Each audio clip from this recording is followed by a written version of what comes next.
Hola, soy Ernesto Colavita y en este video eh, me gustaría platicar sobre dos epidemias distintas que se produjeron en dos momentos distintos para poder visualizar cuál es el impacto del pensamiento científico al enfrentar situaciones como esta.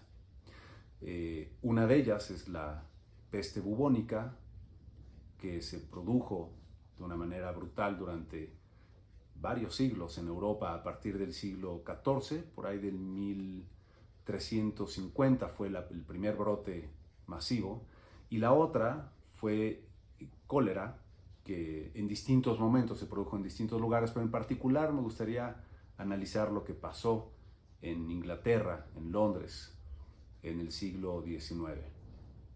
El primer caso, el de la peste negra, eh, es una enfermedad terrible donde aproximadamente el 75% de la gente que lo contrae, si no recibe ningún tratamiento moderno, muere. Y es lo que sucedió en aquella época, en el siglo XIV. eh, y se propaga rápidamente. eh, Produce unos bubones, le llaman, que son como bolas en los cuellos, en las ingles, en las axilas, que son muy dolorosas, y después hemorragias internas subcutáneas, por lo que se empieza a poner negra la piel en distintos lugares, la nariz, las orejas, eh, se empieza a infectar todo por dentro y da unas fiebres terribles, y en solo algunos días, desde la aparición de los primeros síntomas, eh, la gente muere, ¿no? Eh, en, Se cree que la enfermedad llegó desde Oriente hasta la zona de alrededor del mar Mediterráneo, que, pues, Europa, en la parte norte de África, en el Medio Oriente, la parte cercana al Mediterráneo, eh, por la ruta de la seda, trayendo productos. Se comerciaba mucho con esa zona, y, y de allá se trajo la enfermedad, que hoy sabemos es producida por una bacteria que tienen las ratas. Eh, y se sabe que una pulga que pica a una rata absorbe los bacilos, ¿no? Las bacterias se reproducen dentro de su tracto digestivo, y cuando quiere volver a picar para comer más, infecta a la rata, a otra rata si es que saltó, y se va propagando la enfermedad entre los roedores. En esa época se convivía mucho con roedores, con ratas, ¿no? Entonces, al final, el traer como pieles y distintos productos, o en barcos que siempre están llenos de ratas, se trajo la enfermedad a Europa y se propagó por todos lados a lo largo de poco tiempo. Para la época, eh, empezó a morir la gente y las autoridades no sabían qué hacer, ¿no? No se sabía qué pensar. Los médicos de la época no tenían idea de qué era, y lo que sale rápidamente es la especulación. Entonces muchos pensaban que tenía que ver con cuestiones astrológicas, con brujería, con algunos grupos religiosos le echaban la culpa a los otros, ¿no? Los cristianos a los musulmanes y a los judíos, y entre todos echaban la culpa. Eh, y pensaban, por otro lado, que se contagiaba a través del aire, como que el aire se contaminaba de alguna sustancia, y respirar el aire, los olores pútridos, eh, producía la enfermedad. El contagio venía ahí, en estos gases que llamaban miasmas. Entonces empezaron a tomar distintas medidas para tratar de controlarlo, sin saber en realidad qué es lo que funcionaba, y sin ningún tipo de retroalimentación de lo que sucedía y cómo hacerlo o no. Como que estaban muy convencidos de que sus hipótesis eran correctas, ¿no? Entonces, por ejemplo, en algún pueblo, en un pueblo pequeño en Inglaterra, un párroco convence a toda la población de que se encierren por completo, ¿no? Y se queden en cuarentena todos durante un tiempo para que no se propague la enfermedad. Y lo que sucedió ahí, en ese pueblo, murió más del 70% de la población, lo cual deja claro que eso no sirvió de mucho, ¿no? ¿Qué sucedía? Pues la gente en esa época convivía un montón con las ratas, ¿no? Estaban en sus casas y había ratas por todos lados, tanto en el campo como en las ciudades. Entonces encerrarse en casa era mantenerse cerca de los roedores, entonces al final era la probabilidad de que fueran infectados o picados por alguna pulga aumentaba un montón. Eh, Otra medida que tomaban era en los puertos. Llegaban barcos de otros lugares y no dejaban que descargaran nada ni que bajara la tripulación. Entonces los mantenían en cuarentena hasta que las autoridades vieran que ya podían bajar, ¿no? Y en algunos casos la tripulación completa moría en el barco, ¿no? Venían infectados y se esperaban a que murieran todos, y ya que morían, pues bueno, entraban al barco y bajaban la mercancía, pensando que ya no se iban a contagiar. Lo que no sabían es que el problema no era que los contagiaran la tripulación, sino que venía o en la mercancía algunas pulgas o en los roedores que eventualmente podían salir del barco y pasar al puerto. Todas estas medidas, sin ningún fundamento en realidad, no permitieron que la enfermedad fuera controlada de ninguna manera, la epidemia que fuera controlada, sino que se mantuvo y estuvo años y años y siglos, incluso en el siglo XVIII, Marsella, la ciudad en Francia, perdió el 70% de la población igual por esta enfermedad. Iba y venía, de repente pasaban algunos años sin que hubiera muchos fallecidos y volvía eventualmente. Y después, súbitamente, como que pareciera que se alcanzó un equilibrio y dejó de aparecer la enfermedad, y hay algunas hipótesis de por qué sucedió esto, pero a fin de cuentas, las autoridades de la época nunca supieron por qué controlar la enfermedad, nunca supieron cómo, ¿no? Ok, ese es un caso, ¿no? Un caso terrible, que el hecho de no tener la menor idea cómo enfrentarlo hizo que ya no fuera posible controlar la epidemia y que sucediera lo que sucedió. El otro caso, el que quería platicar, que es muy contrastante, es tiempo después, es en el siglo XIX, en 1850 por ahí, hay una epidemia fuerte de cólera en Londres. El cólera es una enfermedad producida por una bacteria también. Hoy sabemos que es una bacteria, en ese momento no se tenía idea de qué era. El cólera produce diarrea terrible, fiebre, dolores horribles, y 1 de cada 3 personas, si no es atendida, muere. Entonces en Londres había también esta epidemia, y tampoco, como no se sabía cuál era el origen, empezó de nuevo como esta tendencia a dar explicaciones basadas en prejuicios y preconcepciones que no necesariamente son correctas. De nuevo se pensaba que eran los miasmas, que eran gases, y a partir de los gases que expelía la enfermedad se contagiaban. Y había este personaje que se llamaba John Snow, un médico inglés con formación científica en esa época. Ya empezaba a haber como una formación científica un poquito más formal, que empezó a estudiar el fenómeno un poquito más. Y él sabía, por ejemplo, la ley de los gases, de la cual podemos hablar en otro momento también. Y una de ellas habla de cómo la concentración de un gas decae con la distancia a partir de la fuente. Mientras más cerca de la fuente, la concentración del gas sería mayor que lejos de la fuente.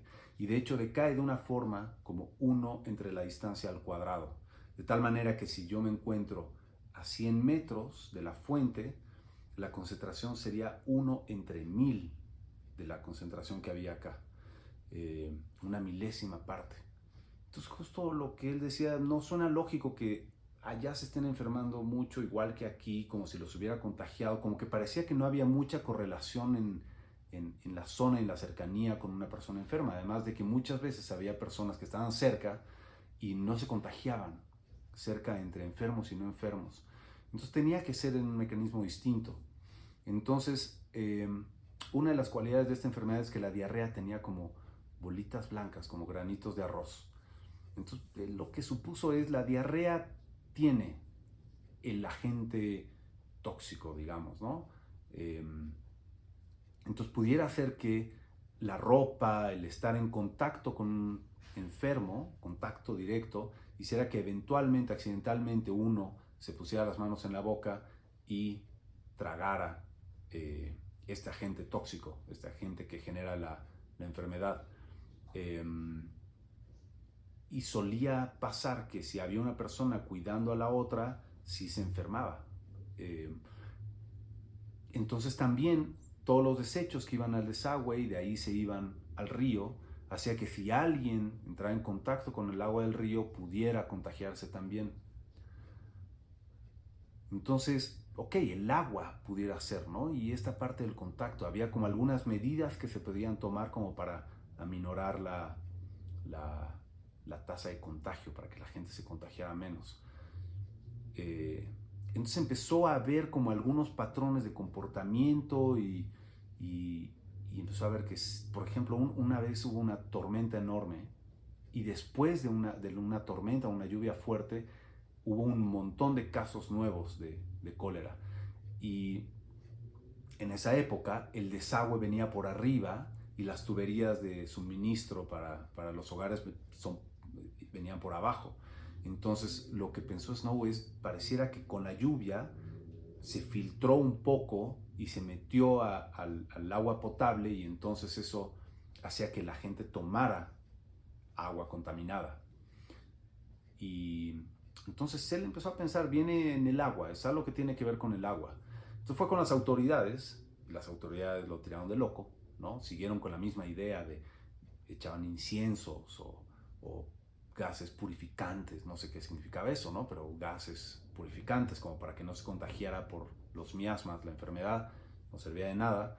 Y entonces él trató de convencerlos haciendo un estudio un poquito más completo. Entonces había el río y hay dos bombas que suministraban agua a la población. Y dependiendo a quién contratara uno, qué bomba suministraba en tu hogar. No necesariamente era una zona suministrada por una bomba, sino que podía ser en un mismo barrio, casas aledañas estaban siendo atendidas por distintas compañías de agua. Una río arriba y la otra río abajo. Entonces él empezó a hacer un mapa, a hacer un montón de encuestas por todas las casas, viendo qué compañía de agua le surtía el agua, por un lado, y por otro lado, si había enfermos o no. Y lo que encontró es un patrón clarísimo, que los que tenían agua suministrada por la bomba, que estaba río arriba, tenían muchísimo menos casos de gente enferma que los hogares que el agua estaba suministrada por la otra compañía que tenía la bomba río abajo. Entonces le decía justo, el río se va contaminando porque va cruzando la ciudad y entonces la de río abajo ya está más contaminada y esa es la que contagia a todos. Y la de río arriba, el agua viene limpia, entonces no contagia por ahí. Hay unos mapas buenísimos que hizo él y los llevó y lo presentó y propuso medidas como por ejemplo hervir el agua, lavar la ropa, lavarse las manos después de estar en contacto con un enfermo y medidas que hoy usamos, medidas de higiene que hoy usamos comúnmente y que sabemos que funcionan muy bien. Entonces él justo como tratando de hacer un análisis qué es lo que hizo diferente en el caso de la peste negra, primero hizo un montón de observaciones, se creó una hipótesis, un modelo de cómo se puede contagiar, cómo se puede entonces echar a andar un razonamiento que llamamos hipotético deductivo, es suponer si es cierto de esta manera, qué debería de pasar. Entonces, si es cierto que es por el agua, entonces si llueve y el desagüe va por arriba, entonces se contamina el agua que viene por abajo. Hoy en día en todas las ciudades el desagüe viene por debajo que las líneas de agua potable, por ejemplo. ¿Qué sucedería si el agua del río se contamina con el mismo desagüe de la ciudad? Pues el agua suministrada por la bomba río arriba tendría que no contener la enfermedad, ¿no? las bacterias, hoy sabemos que son bacterias, comparado con la de la bomba río abajo. Entonces, al final, bueno, el destino de Jon Snow es triste, como pasa muchas veces en la historia de muchos personajes en la ciencia. Hoy se conoce como el padre de la epidemiología y se estudia en las carreras de medicina, pero en aquella época no le creyeron y pasó mucho tiempo hasta que adoptaran las posturas y reconocieran que sus hipótesis, su postura era la correcta. Entonces justo tenemos estas dos diferentes formas de abordar una problemática de salud pública como esta. Y es evidente cómo el razonamiento científico y todas esas herramientas nos permiten tener más seguridad de que lo que hacemos va por el camino correcto. Y si no, la herramienta nos permite corregir e irnos por otro lado. Y eso es de lo más importante de la ciencia, como este conjunto de herramientas que nos permiten darnos cuenta si nuestras propias hipótesis son incorrectas o no. Descubrir que nos equivocamos al pensar algo es descubrir que hay algo nuevo por encontrar. Ahora que hemos pasado esta pandemia de la COVID-19, hemos logrado cosas que no eran de esperarse, como hacer una vacuna con esa velocidad y distribuirla en miles de millones de habitantes. Tener varias dosis por habitante es un logro enorme para la humanidad. Tiene otras cosas muy lamentables, como por ejemplo la distribución de las vacunas, que no fue justa en lo más mínimo. Todavía en algunas comunidades, por ejemplo aquí en México, en algunas comunidades al principio de la pandemia, la gente no iba al hospital porque se decía que ahí los mataban, o gente que no creía en el uso del cubrebocas, pensando que no sirve de nada, o medidas extrañas, ¿no? O gente que no creía que existía la enfermedad. Afortunadamente las autoridades sí se basaron en conocimiento científico y estamos aquí, con un montón de pérdidas, lamentablemente, pero hemos aprendido un montón de cosas y el chiste es que para la próxima estemos más preparados y sobre todo tengamos un pensamiento más crítico y utilicemos siempre las herramientas científicas para valorar qué información es correcta y qué información no es correcta. Y habrá oportunidad de platicar de otras situaciones donde el pensamiento científico juega un papel fundamental. Y bueno, espero les haya resultado interesante, a mí me lo parece. Nos vemos la próxima. Gracias, chao.